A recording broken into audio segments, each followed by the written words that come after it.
Hi, magandang hapon po mga kababayan. Dito po sa lugar namin, parang ang daming bata na nakikiusap na gustong linisan yung harapan ng bahay, yung mga damo-damo ba. Hindi naman gaanong makapal. Ito, papakita ko sa inyo mga kababayan ha. Ito po yung mga damo dito sa labas ng bahay namin. Actually, ayoko po kasi ano pa sila, pa. Ito po si Renji. Renji, pangalan mo, no? Okay. Ito po siya. Anong grade ka na? Grade 5. Sa murang edad niya, tuto na siyang magbanat ng buto. Ilan kayo magkakapatid? 7. Ano ka, no? Blaan tribe.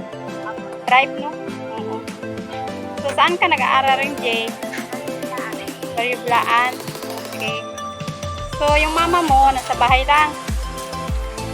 Okay. So, okay naman sa kanya na yung maglinis ka dito sa ano, bahay. Okay.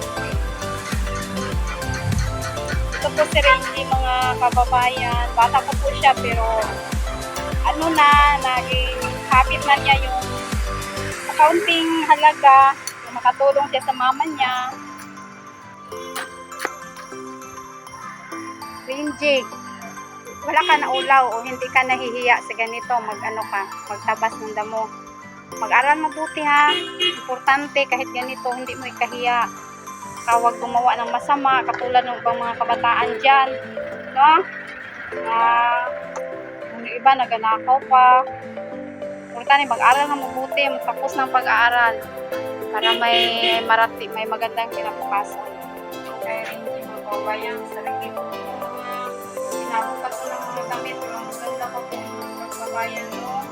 Kawawa naman yun kasi magkakapatid. Ganda pa nito mga kabayan. Ano pa? Yan. Tayong magbigay na para yung mga basahan na yung gamit. Ganda pa nito. Ano po? Dami ko pa po mga gamit dyan.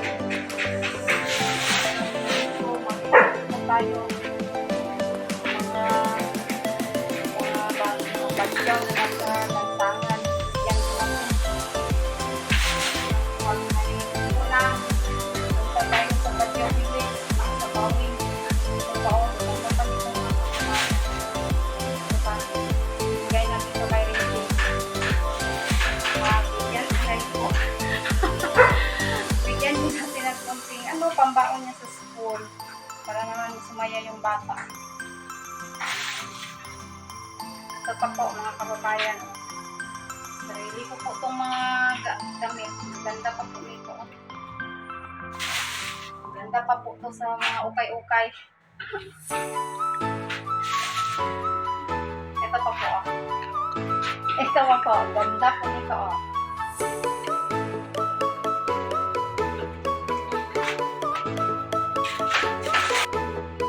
Ayan po mga kababayan, kaya natin yung mga damit.